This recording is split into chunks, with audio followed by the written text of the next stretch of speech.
Com alegria e satisfação que cumprimentamos os nossos amigos e irmãos do portal de Escola Dominical, com a gloriosa paz de nosso Senhor e Salvador Jesus Cristo. Estamos dando início a mais um estudo complementar sobre o livro de Gênesis. Agora o terceiro estudo. Nesse trimestre da Escola Bíblica Dominical, nós estamos estudando o tema O Começo de Todas as Coisas, estudos sobre o livro de Gênesis. Apesar do título dizer que os estudos são sobre o livro de Gênesis, na verdade, 10 das 13 lições se circunscrevem à primeira parte do livro de Gênesis, o chamado ciclo das origens, que vai do capítulo 1 ao capítulo 11 do livro de Gênesis. Depois nós temos apenas 3 lições a respeito da dispensação dos patriarcas, que ocupam do capítulo 12 até o capítulo 50 do livro de Gênesis. Então, para que nós possamos ter a oportunidade de, na Escola Bíblica Dominical ou em outras reuniões de ensino neste trimestre, estudarmos o livro de Gênesis por completo, o portal Escola Dominical decidiu fazer alguns vídeos para complementar os estudos do livro de Gênesis. E agora, hoje, nós estaremos estudando um terceiro vídeo que tem como título Abraão, o amigo de Deus, onde nós vamos estudar os capítulos 18 e 19 do livro de Gênesis. Nós já tivemos o primeiro vídeo que ocupou os capítulos 12 a 14, o segundo vídeo que foi ministrada a aula pelo pastor José Serafim de Oliveira, em abrangendo os capítulos 15 a 17, e hoje iremos estudar os capítulos 18 e 19 do livro de Gênesis, que se encontra no chamado ciclo de Abraão. Esta parte do livro de Gênesis que envolve a dispensação patriarcal, desde o capítulo 12 até o capítulo 50, é comumente dividido pelos estudiosos das Escrituras Sagradas em 4 grupos. O ciclo de Abraão, o ciclo de Isaque, o ciclo de Jacó e o ciclo de José, conforme a personagem protagonista do livro seja Abraão, Isaque, Jacó ou José. Nós estamos ainda no chamado ciclo de Abraão, que vai do capítulo 12 até o capítulo 23 do livro de Gênesis. Abraão, como foi visto no vídeo anterior, tem seu nome mudado de Abrão para Abraão. Deus confirma as suas promessas a Abraão. Além de lhe mudar o nome, também institui a circuncisão como sinal desta aliança que ele faz com o pai da fé, que ele faz com Abraão. E após esta aliança que Deus faz com Abraão, já no ano imediatamente anterior ao cumprimento da promessa, ou seja, Abraão já estava há 24 anos esperando o filho da promessa. Quando ele confirma esta aliança com a circuncisão com Deus, o capítulo 18 nos fala de uma nova aparição, e de uma aparição toda especial do Senhor a Abraão. Isso nos faz de logo aprender que para que tenhamos a presença de Deus em nossas vidas, é absolutamente necessário que nós firmemos e sejamos fiéis a um pacto com o Senhor. Abraão havia se circuncidado todos os varões da sua casa, inclusive o seu filho Ismael, e agora, pronto para ver cumprida a promessa do Senhor na sua vida, ele recebe a visita de do próprio Deus. O próprio Deus vai visitar Abraão. É o que nós lemos lá em Gênesis capítulo 18, versículo 1, que nos diz assim: depois apareceu-lhe o Senhor nos carvalhais de Manre, estando ele assentado à porta da tenda, quando tinha aquecido o dia. E levantou os seus olhos e olhou. E eis, 3 varões estavam em pé junto a ele.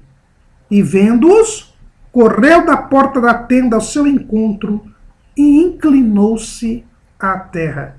E disse: meu senhor, se agora tenho achado graça aos teus olhos, rogo-te que não passes de teu servo.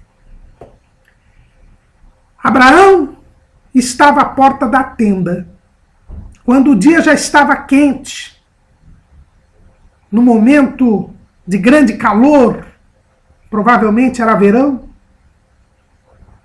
Abraão descansava quando vê estes 3 varões se aproximando. O Senhor e 2 anjos.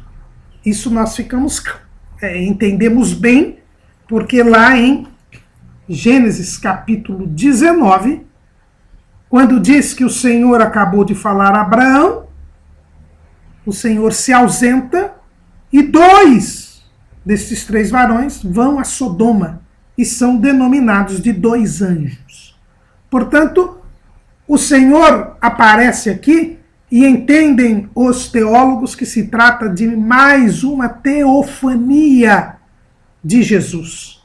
Jesus é a pessoa divina que entra em contato com o homem. E antes de sua encarnação, ele se manifesta algumas vezes na palavra de Deus.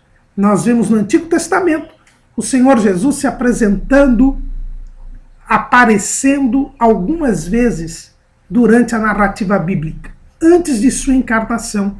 E isto se chama teofania, ou seja, uma manifestação de Deus. Jesus era então tão somente Deus e não ainda havia se feito homem. E o Senhor se apresenta junto com 2 varões, que são 2 anjos, e Abraão, demonstrando toda a sua aliança com Deus, é hospitaleiro.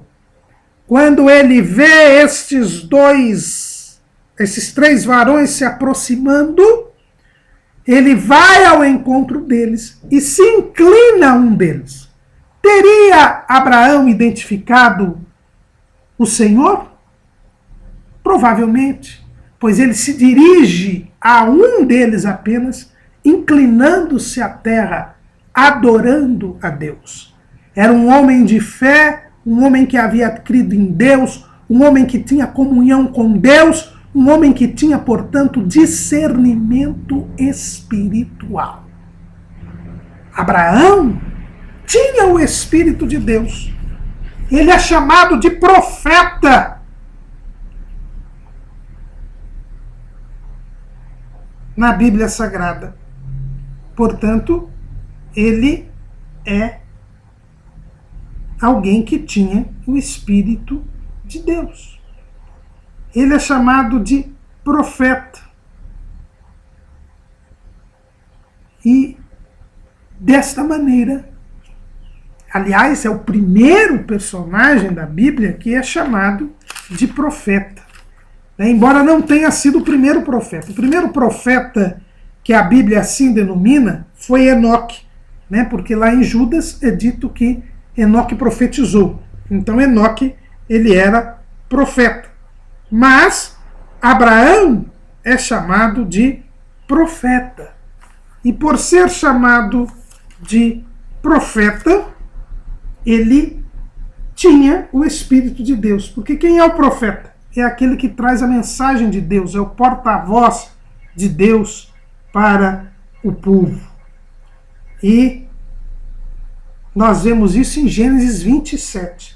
Agora, pois, restitui a mulher a seu marido, porque profeta é, e rogará por ti.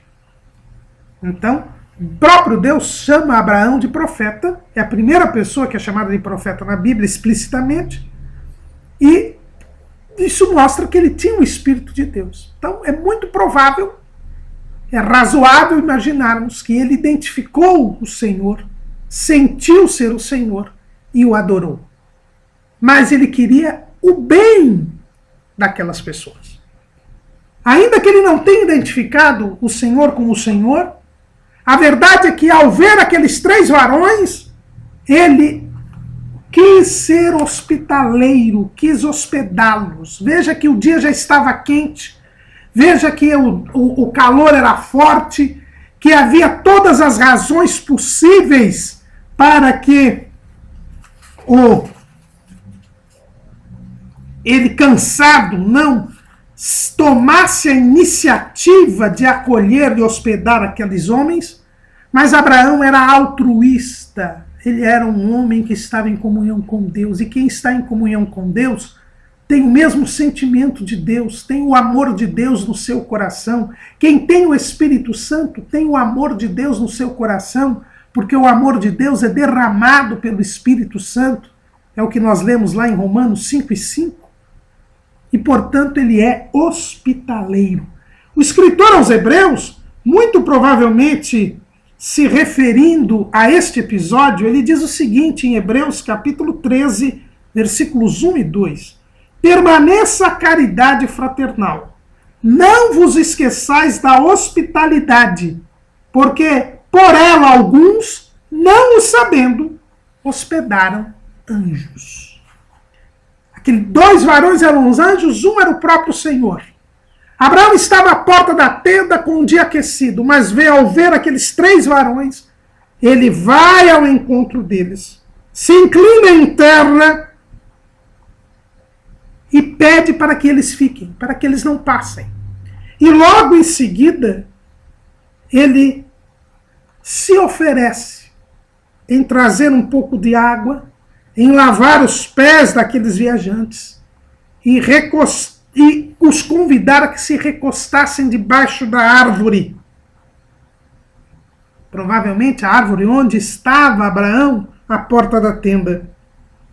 É um homem altruísta. É um homem que toma a iniciativa de ajudar o próximo. É um homem que, sabendo da necessidade dos viajantes, se oferece, em primeiro lugar, a dar água, pois o dia estava quente. Em segundo lugar, a oferecer uma sombra, a sombra onde ele talvez estivesse, porque estava quente. Em próprio prejuízo, mas para o bem do outro. E também se dispõe a lavar os pés daqueles viajantes. Abraão era servidor. Abraão pensava no próximo. Abraão amava o próximo, porque era um homem de fé, porque havia crido em Deus, havia sido justificado. E quem é justificado pela fé, ama o próximo. Não fica incomodado com as necessidades dos próximos. E o interessante aqui é que aqueles varões nada pediram. Abraão tomou a iniciativa de ajudá-los. E nós devemos ser assim. Nós também devemos tomar a iniciativa para ajudar os outros. Porque Deus é assim. O amor de Deus, ele toma a iniciativa. Deus provou o seu amor para conosco. Porque Cristo morreu quando nós ainda éramos pecadores. Deus amou o mundo de tal maneira que deu o seu Filho unigênito, para que todo aquele que nele crê não pereça, mas tenha a vida eterna. Nós o amamos porque ele nos amou primeiro. Estas 3 passagens bíblicas nos mostram claramente que quem tem o amor de Deus, ele tem que tomar a iniciativa. Hoje há muitos crentes que esperam que a pessoa necessitada lhe venha pedir ajuda para então ajudar.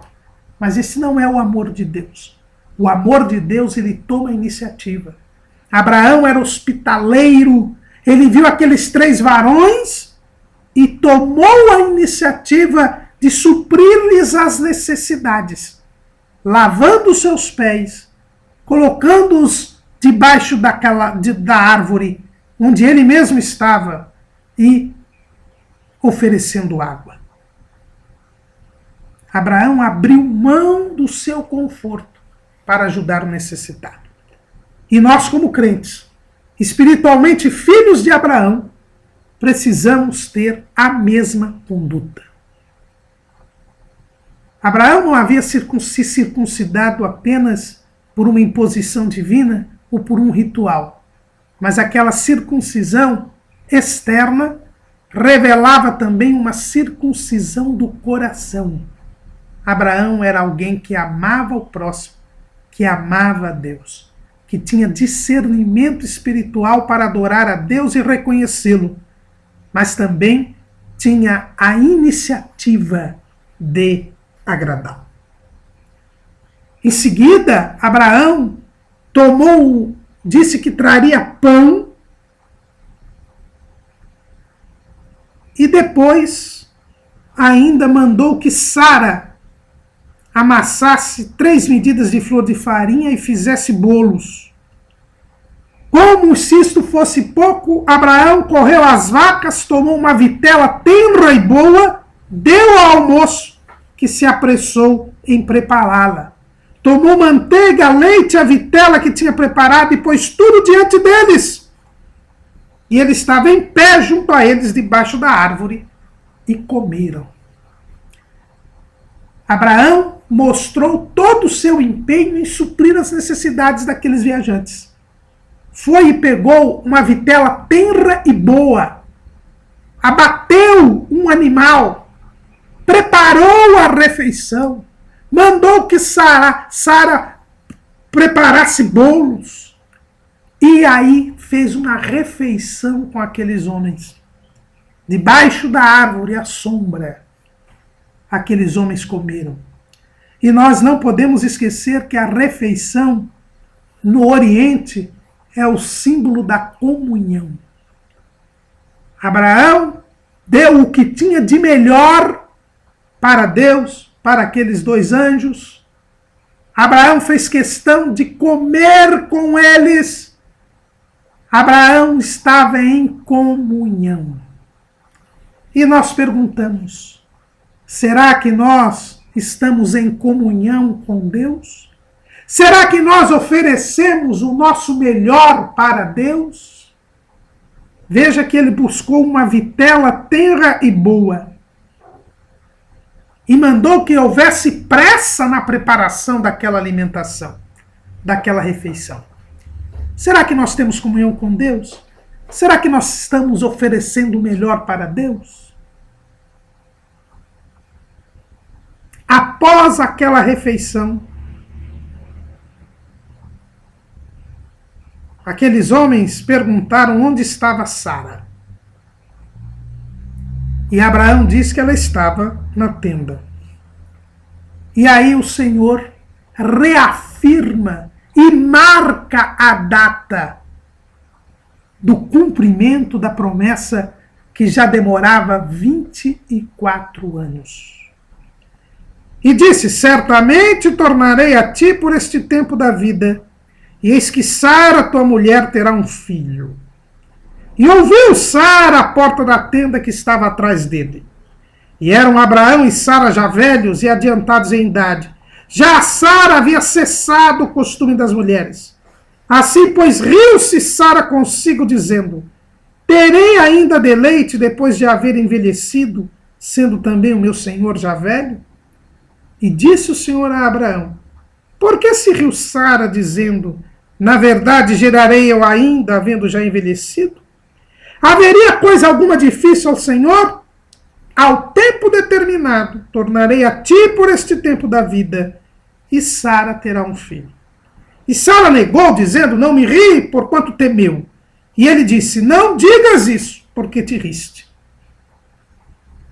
Deus reafirma a promessa que havia feito 24 anos antes. Ele se dirige a Sara. E aqui nós vemos, irmãos, como não há machismo na Bíblia. Deus havia feito a promessa a Abraão 24 anos antes. Nunca havia se dirigido a Sara. Mas agora se dirige a Sara. Sara havia mudado seu nome. Agora Sara queria dizer princesa. E Deus a chama pelo seu novo nome. Este era o resultado da aliança que Deus havia feito com Abraão,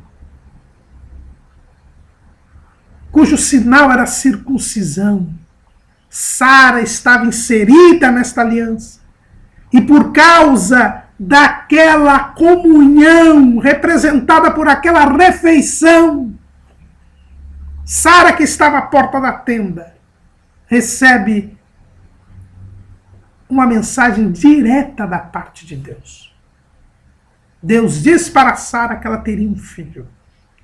E Sara, pensando conforme o raciocínio humano, a lógica humana, ela se ri. Riu para dentro. Trouxe uma manifestação de incredulidade, porque havia se pautado na mentalidade humana. Ela já tinha cessado o costume das mulheres. Ela possui 89 anos de idade. Abraão tinha 99 anos de idade. Era impossível que ela pudesse gerar. Ela já havia convencido Abraão a ter um filho da sua serva Agar, Ismael. E se achava que Ismael era o herdeiro da promessa. Mas Deus vem até a casa de Abraão para dizer a Abraão que era de Sara que ela teria um filho. Era de Sara que ele teria o seu filho. O filho da promessa é o filho do casamento. É o filho da instituição divina. E Sara se ri internamente, consigo mesmo.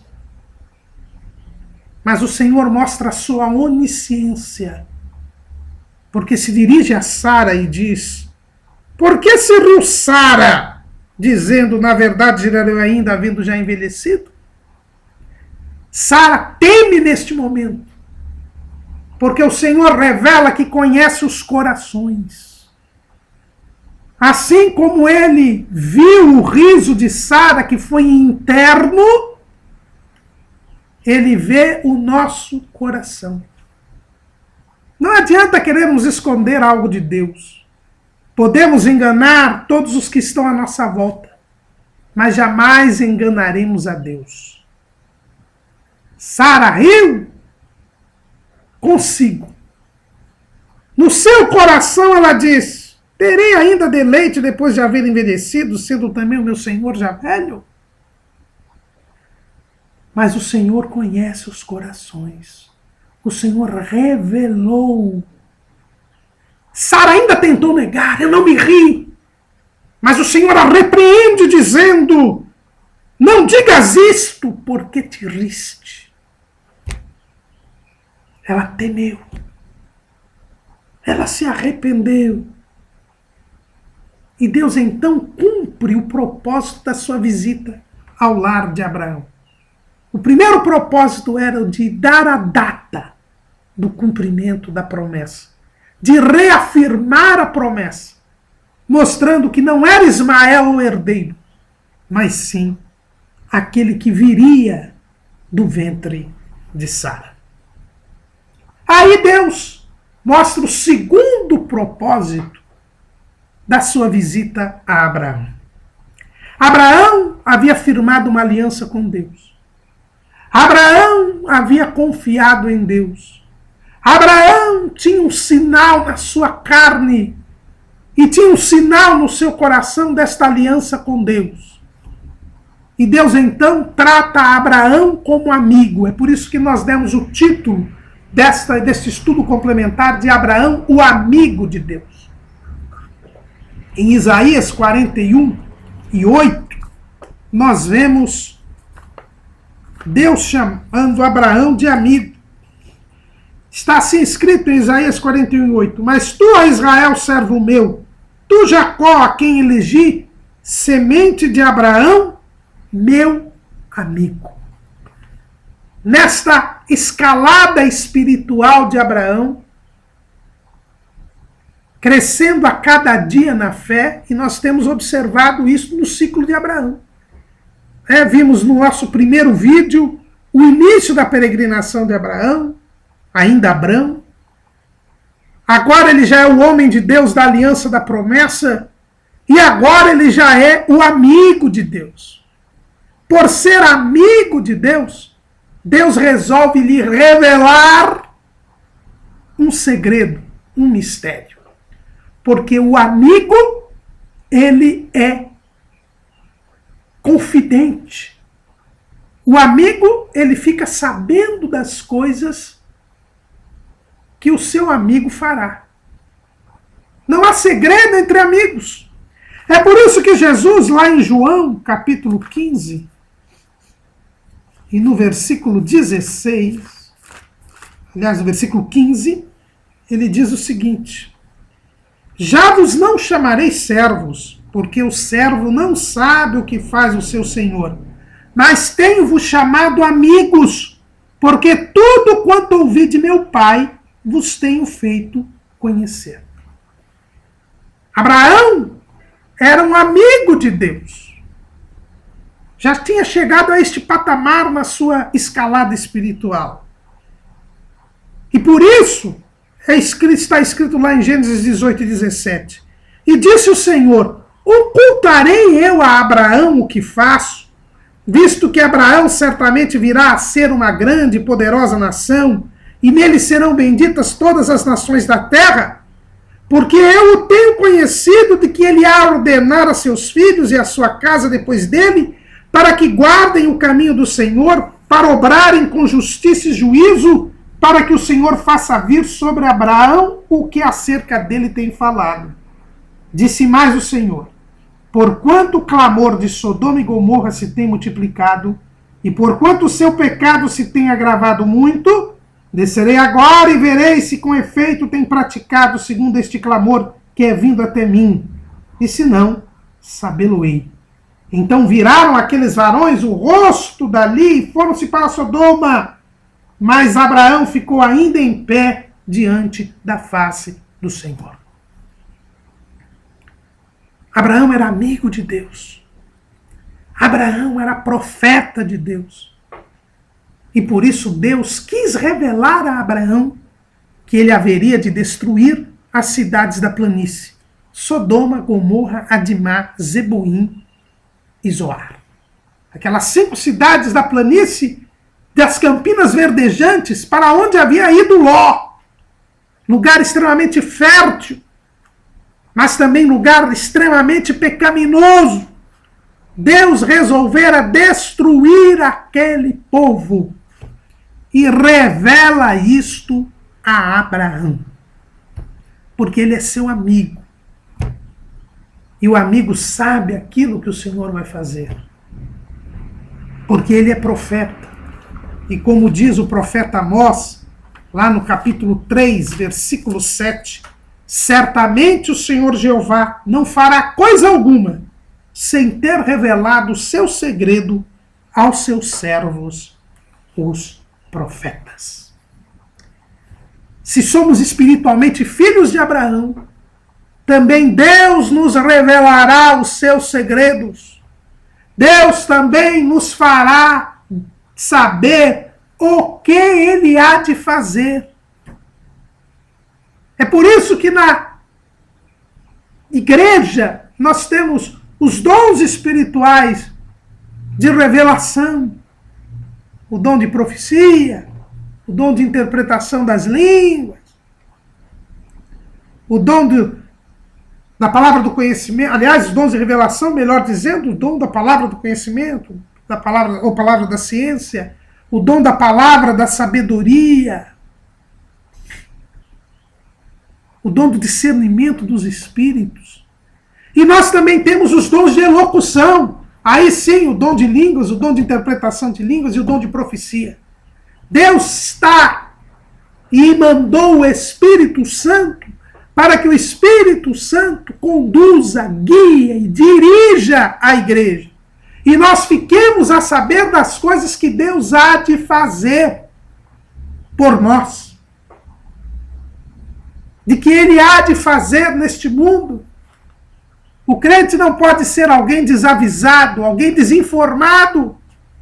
O Espírito Santo está aí à disposição.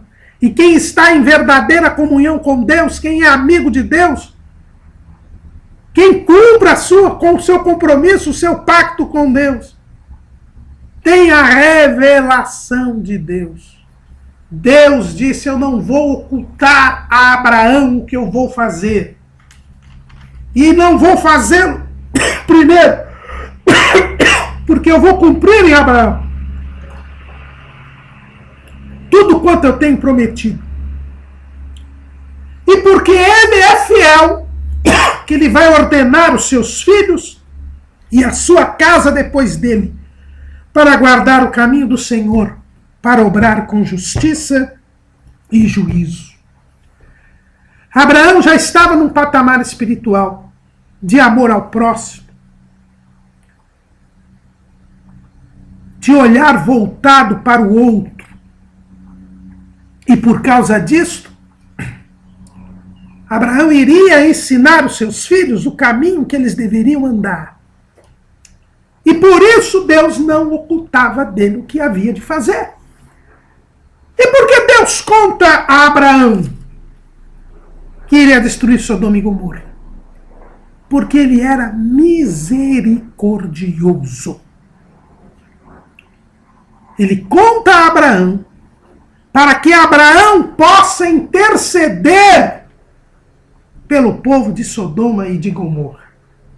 O ex-chefe da igreja romana, Papa Emérito Bento XVI, fez uma catequese no dia 18 de maio de 2011 a respeito da intercessão que Abraão fez em favor de Sodoma e de Gomorra. É um belíssimo estudo bíblico e por sua biblicidade nós estaremos aqui mencionando alguns pontos importantes. O primeiro ponto que ele apresenta é que Abraão é o eleito de Deus. É o escolhido para se tornar um grande povo e para fazer chegar a bênção divina a todo mundo. A sua missão é de salvação, que deve responder ao pecado que invadiu a realidade do homem. Através dele, o homem quis reportar à humanidade a fé, a obediência e a justiça. E agora esse amigo de Deus abre-se à realidade e à necessidade do mundo. Ora por aqueles que estão para ser punidos e pede para que sejam salvos. Como Abraão era um homem voltado ao outro, como Abraão amava o próximo e como Deus ama os homens, Deus que veio ver se as cidades da planície tinham realmente ultrapassado o limite da longanimidade humana, Deus vem como justiça para fazer justiça sobre Sodoma e Gomorra. Mas ele também é misericórdia. E por que ele é misericórdia?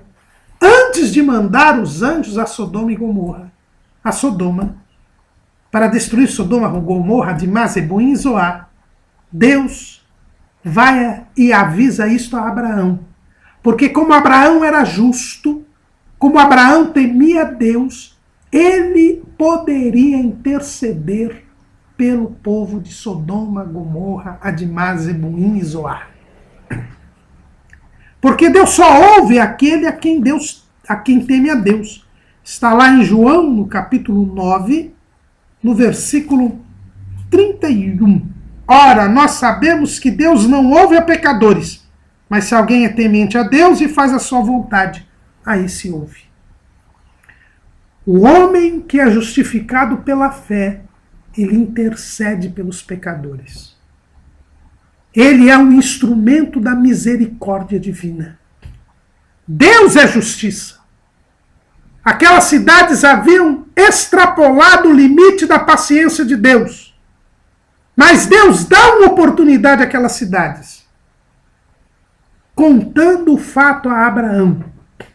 E Abraão, então, demonstrando ser um verdadeiro servo de Deus, alguém que foi justificado pela fé, ao saber desta notícia, ele começa a interceder pelo povo.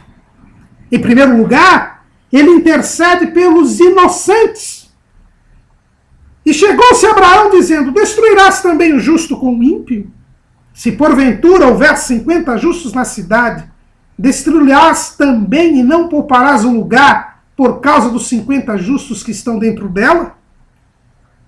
Longe de ti que faças tal coisa, que mates o justo com o ímpio. Que o justo seja como o ímpio, longe de ti seja. Não faria justiça o juiz de toda a terra?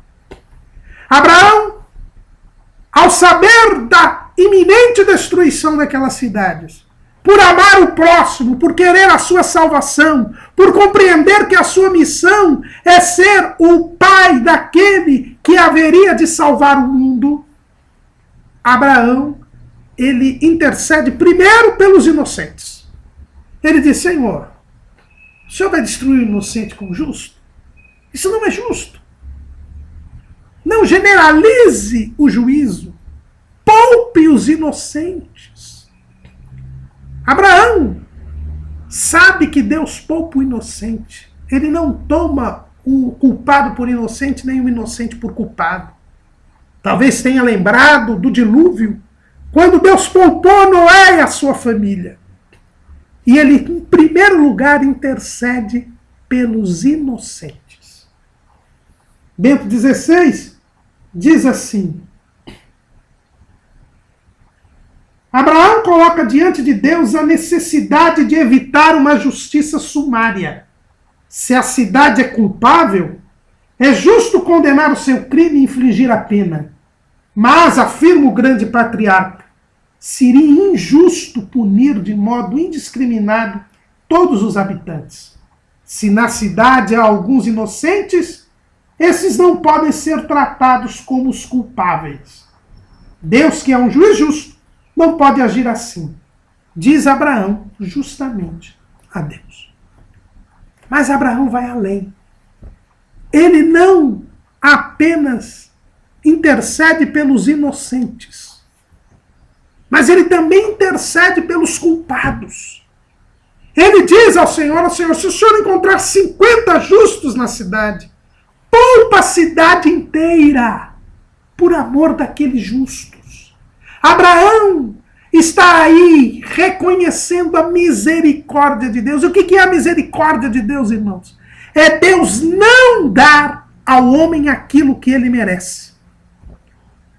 E Abraão, sabendo que Deus é misericordioso, porque ele estava crescendo em comunhão com Deus, ele já sabia que Deus era misericordioso, embora também fosse justiça. Então ele não se limita a pedir a poupança dos inocentes, o poupar dos inocentes. Mas ele pede também que, se houver 50 justos, Deus poupe a todos, por amor dos justos. Diz Bento XVI, assim fazendo, coloca em jogo uma nova ideia de justiça. Não aquela que se limita a punir os culpáveis, como fazem os homens, mas uma justiça diferente, divina, que busca o bem e o cria através do perdão, que transforma o pecador, converte-o e salva-o.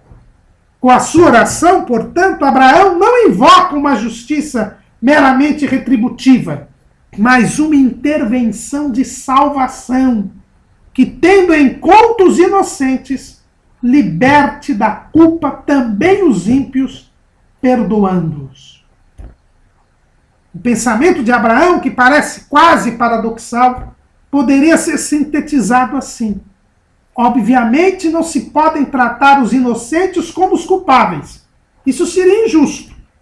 É necessário, ao contrário, tratar os culpáveis como inocentes, colocando em ação uma justiça superior, oferecendo a eles uma possibilidade de salvação.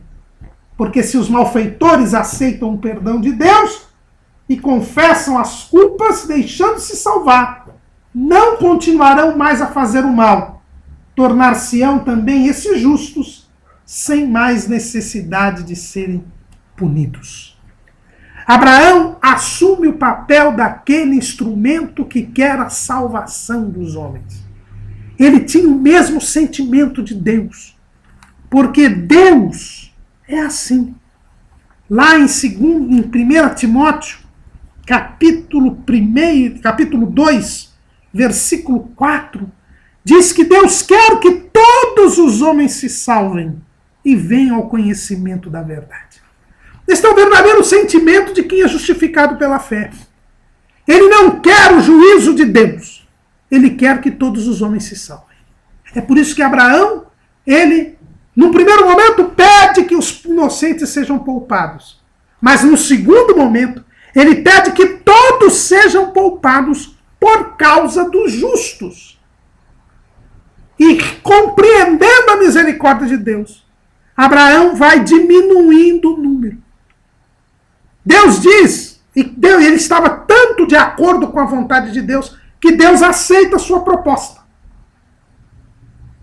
Então disse o Senhor, se eu em Sodoma achar 50 justos, dentro da cidade, pouparei a todo lugar por amor deles.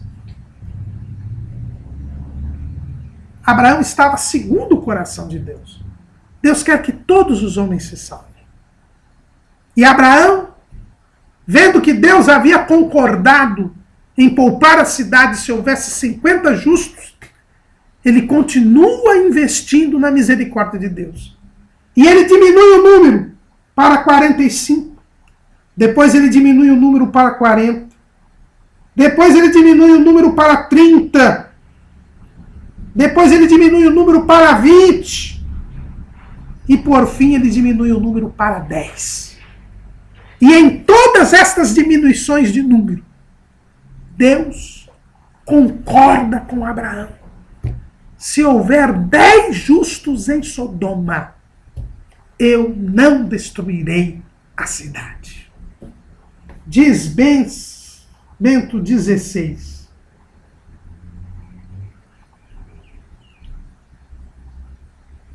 Que é isso que o Senhor deseja. E o seu diálogo com Abraão é uma prolongada e inequívoca manifestação do seu amor misericordioso.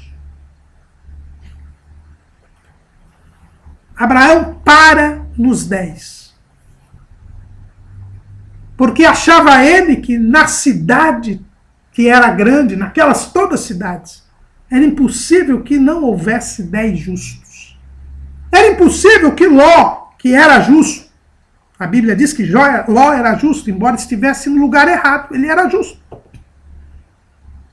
A Bíblia diz que ele parou nos 10, achando que a cidade seria poupada. Certamente ele fez Ló, suas 2 filhas, mais sua esposa,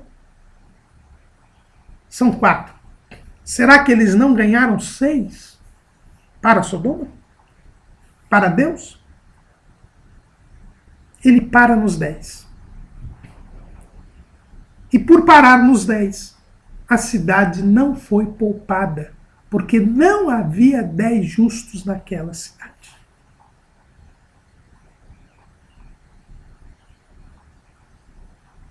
Bento 16 termina esse seu estudo bíblico, essa sua catequese, que é profundamente bíblica e por isso que nós a estamos mencionando aqui.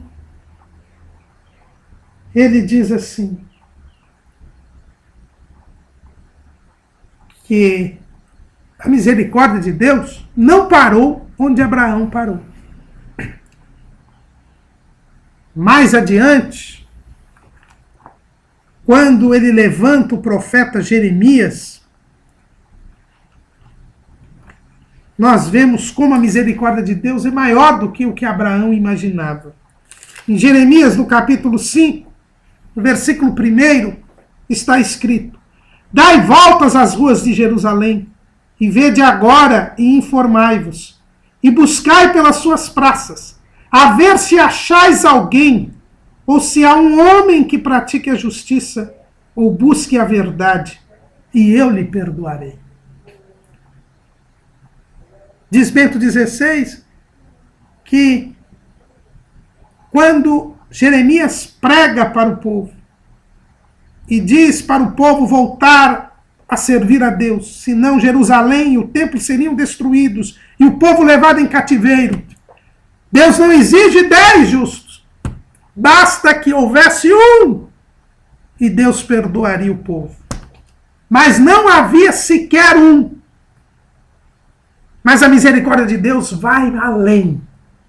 Diz Bento XVI. O número caiu novamente. A vontade de Deus se mostra ainda maior. No entanto, isso não basta. A superabundante misericórdia de Deus não encontra a resposta de bem que busca. E Jerusalém cai sob o assédio do inimigo. Será que preciso que Deus mesmo torne-se aquele justo? E esse é o mistério da encarnação. Para garantir um justo, ele mesmo se faz homem. O justo sempre está presente, porque é ele. É preciso, portanto, que Deus mesmo torne-se aquele justo. O infinito e surpreendente amor divino será plenamente manifestado quando o Filho de Deus se fizer homem. O justo definitivo, o perfeito inocente, que levará salvação ao mundo inteiro, morrendo na cruz, perdoando e intercedendo por aqueles que não sabem o que fazem. Então a oração de cada homem encontrará sua resposta. Então toda a nossa intercessão será plenamente atendida. Abraão parou nos 10. E por parar nos 10, não foi poupada a cidade. Nos dias de Jeremias, Deus exigiu um justo. Não havia um e Jerusalém não foi poupada. Mas o próprio Deus se fez justo. Ele mesmo encarnou. Jesus encarnou. E agora nós temos a garantia da salvação de todo aquele que crê. Nós temos a garantia que todo aquele que crê será poupado do juízo. É por isso que a igreja não passará pela grande tribulação, porque agora já existe um justo que está intercedendo por nós à direita do Pai. A salvação é uma realidade. Nós podemos ser livres da ira divina, porque a posteridade de Abraão, que é Jesus Cristo, tornou benditas todas as famílias da terra. O Senhor, então, termina o seu diálogo com Abraão, e Abraão voltou para o seu lugar. Mas aqueles 2 anjos chegam até Sodoma. O diálogo de Deus com Abraão, aqueles 2 anjos já tinham ido para Sodoma. E lá chegaram. E encontraram Ló assentado à porta de Sodoma. Esta posição de Ló nos indica claramente que Ló era juiz na cidade de Sodoma. Pela sua credibilidade, pela sua justiça, Ló, mesmo sendo um estrangeiro, havia se tornado juiz na cidade de Sodoma. Isso é muito importante, irmãos. Ló estava no lugar errado, por motivação errada, mas ele era justo. A Bíblia diz que Ló era justo, né? Está assim demonstrado lá na 2ª carta de Pedro, capítulo 2, versículo 7. E livrou o justo Ló, enfadado da vida dissoluta dos homens abomináveis. Porque este justo, habitando entre eles, afligia todos os dias a sua alma justa, pelo que via e ouvia sobre as suas obras injustas.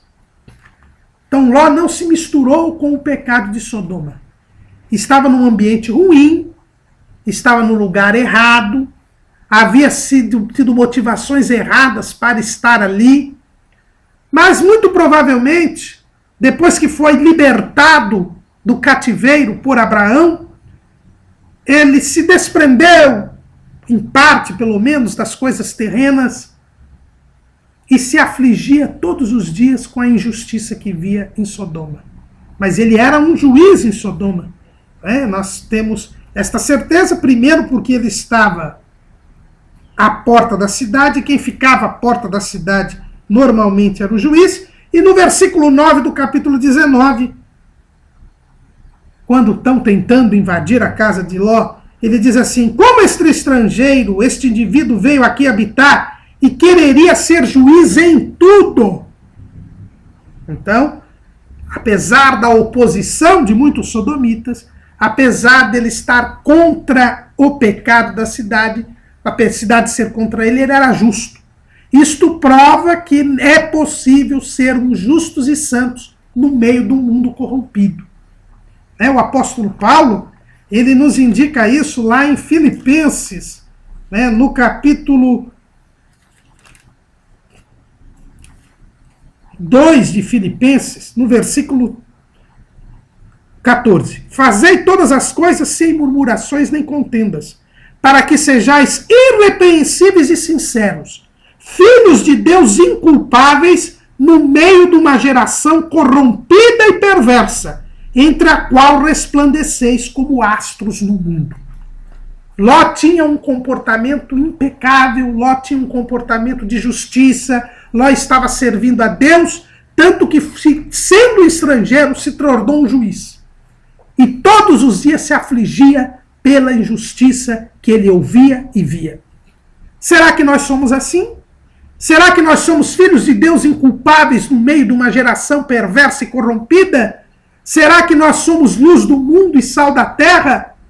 Será que nós nos afligimos todos os dias da nossa alma com o que vemos e ouvimos de obras injustas? Ou será que nós folgamos com a injustiça? Ou será que já nós nos misturamos com o mundo? Somos apenas cristãos de fachada, de aparência, meros religiosos. Não era assim que era Ló. E quando Ló viu aqueles dois varões, da mesma maneira que Abraão, ele se oferece para hospedar aqueles homens. Vendo-os, Ló levantou ao seu encontro, inclinou-se com o rosto à terra e disse: eis agora, meus senhores, entrai, peço-vos em casa de vosso servo, e passai nela a noite e lavai os vossos pés, e de madrugada vos levantareis e ireis vosso caminho. E eles disseram: não, antes na rua passaremos a noite. E porfiou com eles muito, e vieram com eles e entraram em sua casa. E fez-lhe banquete, cozeu bolos sem levedura e comeram. Aqui nós vemos que Ló trata aqueles varões assim como Abraão os tratou. E ainda insistiu para que eles não ficassem na rua, porque eles sabiam Ló sabia da perversão daqueles homens de Sodoma. Sabia que eles seriam violentados se ficassem na rua. E ele os recebe, faz uma refeição e toma a iniciativa. Isso mostra que o justo sempre está tomando a iniciativa para ajudar os necessitados, para ser hospitaleiro, para fazer o bem incondicionalmente. Ló come com eles, Ló os leva para casa, insiste que eles vão às suas casas. E antes que eles se deitassem, cercaram a casa os varões daquela cidade, os varões de Sodoma, desde o moço até o velho, todo o povo de todos os bairros. E chamaram a Ló e disseram-lhe: onde estão os varões que tiveram esta noite? Traze-os fora a nós, para que os conheçamos. Irmãos, olha a perversão de Sodoma. Ló insistiu com aqueles homens, eles entraram na sua casa. E todos os varões da cidade vieram à casa de Ló, porque queriam abusar sexualmente daqueles homens. A que nível havia chegado o pecado daqueles homens? A mentalidade pervertida. Eles estavam envolvidos nas paixões abomináveis do homossexualismo. Só pensavam em sexo e sexo imoral, sexo antinatural. Eles estavam abandonados às paixões infames. Estavam no fundo do poço da imoralidade, do pecado. Paulo diz que o homossexualismo é o máximo degrau da perversão e da depravação humana. É o que nós vemos lá em Romanos, no capítulo 1, no versículo 27. E semelhantemente também os varões, deixando o uso natural da mulher, se inflamaram em sua sensualidade uns para com os outros, varão com varão, cometendo torpeza e recebendo em si mesmos a recompensa que convinha ao seu erro. E como eles não se importaram de ter conhecimento de Deus, assim Deus os entregou a um sentimento perverso para fazerem coisas que não convêm. Eles estavam no estágio final da rebeldia contra Deus. Haviam ultrapassado o limite da paciência divina, da longanimidade divina. E não podiam suportar sequer a ideia de haver dois homens que não haviam se corrompido na cidade. Eles cercam e querem que Ló entregue aqueles dois varões para serem viciados. Mas não nos enganemos, irmãos. Sodoma estava no último degrau da perversão. Mas não foi o começo do seu pecado o homossexualismo. Quando falamos em Sodoma, lembramos do homossexualismo. Mas o homossexualismo é o fim. É o ponto de chegada, não é o ponto de partida. Lá em Ezequiel, no capítulo 16, versículo 49, nós vemos o começo do pecado de Sodoma. Olha o que diz o profeta. Eis que esta foi a maldade de Sodoma, tua irmã. Soberba, fartura de pão e abundância de ociosidade teve ela e suas filhas, mas nunca esforçou a mão do pobre e do necessitado. E se ensoberbeceram e fizeram abominação diante de mim, pelo que as tirei dali, vendo eu isto. Sodoma começou com a soberba, com o orgulho. Sodoma começou da mesma forma que o primeiro casal começou, querendo viver sem Deus, deixando Deus de lado, querendo satisfazer única e exclusivamente os seus desejos. Como ela estava num lugar fértil, como tinha abundância de pão, como havia escravos que permitia que os sodomitas não trabalhassem, eles chegaram à perversão sexual, ao sentimento perverso. O ponto de partida foi a soberba. O materialismo, porque eles tinham fartura de pão. É por isso que Agur, ele pede para não ser rico. Lá em Provérbios, no capítulo 30, nós vemos assim: afasta de mim, versículo 8, afasta de mim a vaidade e a palavra mentirosa. Não me des nem a pobreza nem a riqueza. Mantém-me do pão da minha porção acostumada, para que porventura de farto te não negue e diga: quem é o Senhor? Por isso que Jesus disse que é muito difícil um rico entrar no reino do céu, porque ele confia na sua riqueza. Ele tem uma sensação de autossuficiência. Sodoma tinha soberba, tinha essa sensação de autossuficiência. E largou o trabalho. Colocava escravos para trabalhar para eles. E eles nada faziam. Havia uma abundância de ociosidade. Tanto que à noite cercaram a casa de Ló para poderem violentar e abusar sexualmente daqueles varões. E Ló chegou a oferecer as suas próprias filhas, que eram virgens. E isto mostra como havia justiça na casa de Ló. Num ambiente de perversão sexual, de imoralidade extrema, as filhas de Ló ainda eram virgens. Havia ensino da palavra, havia ensino da doutrina, havia santidade na casa de Ló. E não era fácil manter a santidade num ambiente corrompido como aquele. Por isso nós não temos desculpa de não colocarmos em nossa casa o culto doméstico, de não ensinarmos os nossos filhos a palavra de Deus, de não ensinarmos os nossos filhos a verdadeira pureza sexual nos dias de hoje. Ló chega a oferecer as suas filhas, porque ele havia chamado aqueles varões para a sua casa. Ele tinha a responsabilidade de bem hospedá-los e impedir-lhes o mal. Mas o povo queria aqueles varões. Não queriam suas filhas. Era o sentimento perverso. Era o homossexualismo dominando. E eles quiseram invadir a casa de Ló. E aí aqueles varões que eram anjos usam dos seus poderes para impedir que aqueles homens conseguissem entrar na casa de Ló. E aí então aqueles varões disseram a Ló: tem mais alguém aqui? E ali estavam as duas filhas de Ló, os dois noivos das suas filhas. E já temos uma grande lição aí. Eles namoravam na casa de Ló. E então aqueles varões dizem: nós vamos destruir a cidade. A cidade será destruída. E vocês têm que sair daqui agora.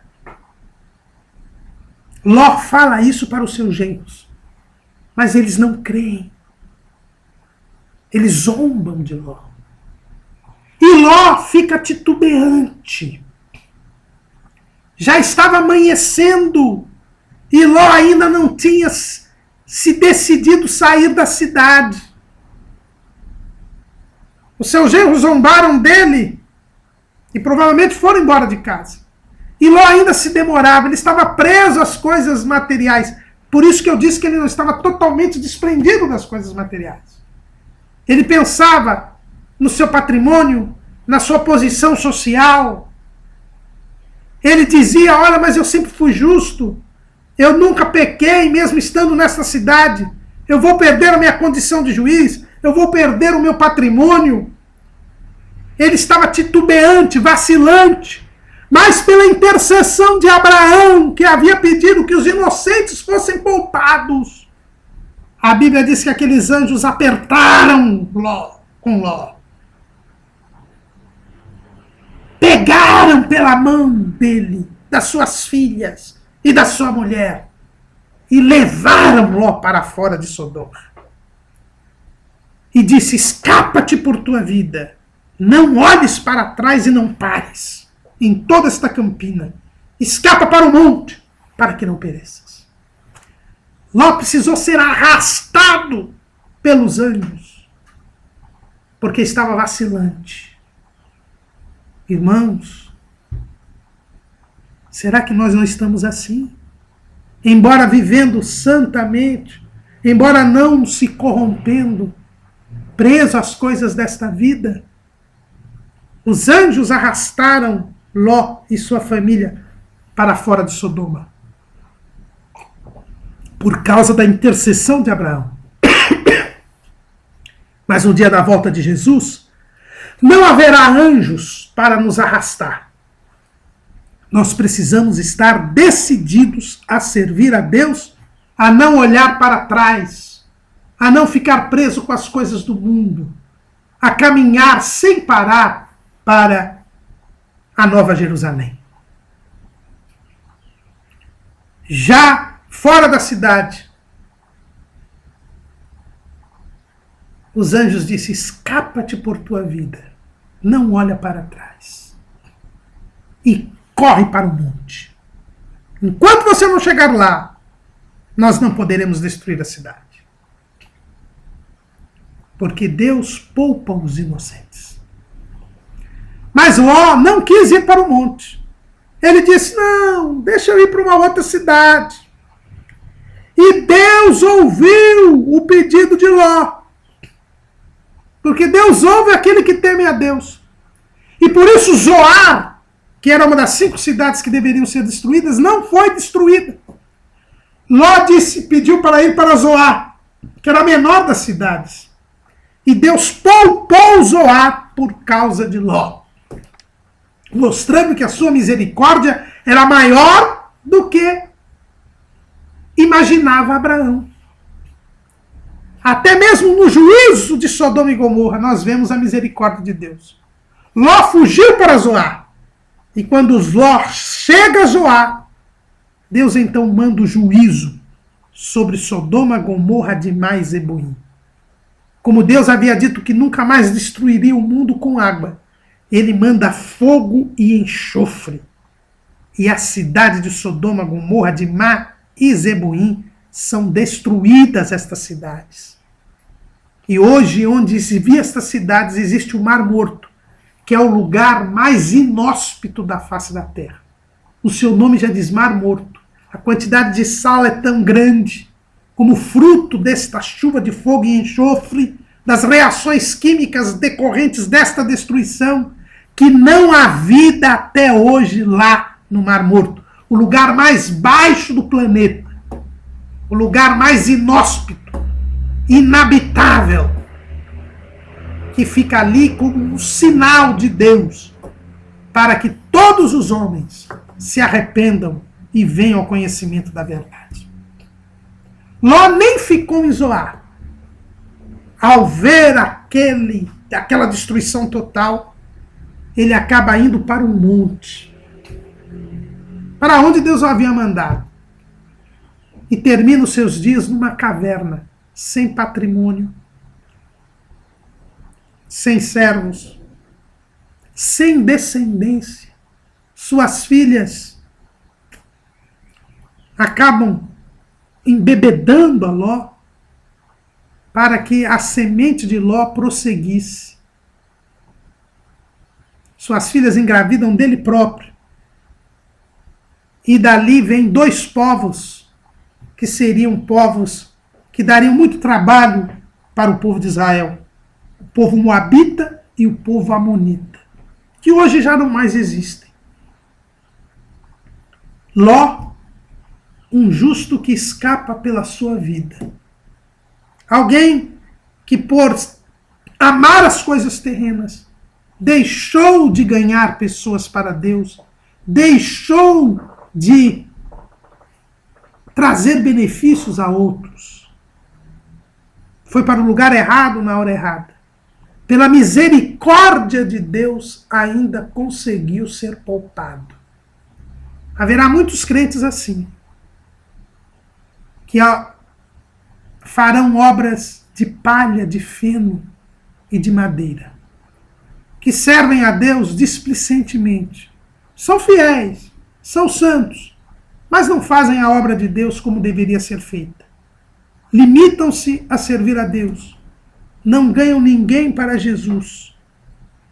Serão arrebatados naquele dia porque são justos, mas escaparão como que pelo fogo, assim como Ló. Como é triste vermos o fim da vida de Ló. Um homem numa caverna, sem patrimônio, quase que sem descendência. Para ter descendência, foi embebedado pelas suas próprias filhas. Um homem que perdeu sua mulher, porque a mulher de Ló se prendeu tanto às coisas desta vida, que ela olhou para trás e se converteu numa estátua de sal. Não conseguiu sequer escapar, porque o seu coração já estava em Sodoma. E Jesus um dia disse solenemente: lembrai-vos da mulher de Ló. Abraão viu a destruição de Sodoma. É o que nós vemos lá no capítulo 19, versículo 27. E Abraão levantou-se aquela mesma manhã de madrugada e foi para aquele lugar onde estivera diante da face do Senhor. E olhou para Sodoma e Gomorra, para a terra da campina, e viu, e eis que o fumo da terra subia como o fumo de uma fornalha. E aconteceu que, destruindo Deus as cidades da campina, Deus se lembrou de Abraão e tirou a Ló do meio da destruição, derribando aquelas cidades em que Ló habitara. A intercessão de Abraão não foi em vão. Deus salvou os inocentes. Mas não havia ali 10 justos. Por isso Deus não poupou as cidades. Mas Abraão tudo viu.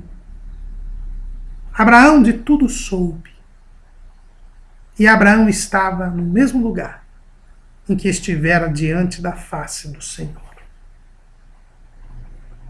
Isto mostra que Abraão continuou intercedendo, continuou orando por Sodoma, Gomorra, Adimá e Zeboim.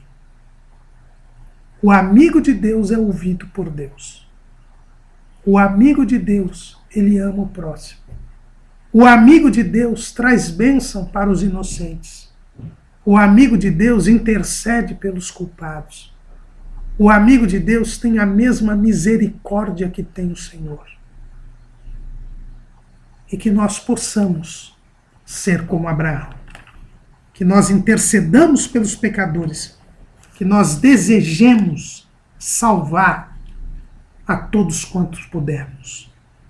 Pois como diz o irmão do Senhor Judas, e apiedai-vos de alguns que estão duvidosos, e salvai alguns, arrebatando-os do fogo. Tende deles misericórdia com temor, aborrecendo até a roupa manchada da carne. Abraão, o amigo de Deus, não só soube o que Deus iria fazer, mas procurou a salvação de todos os homens. Amém.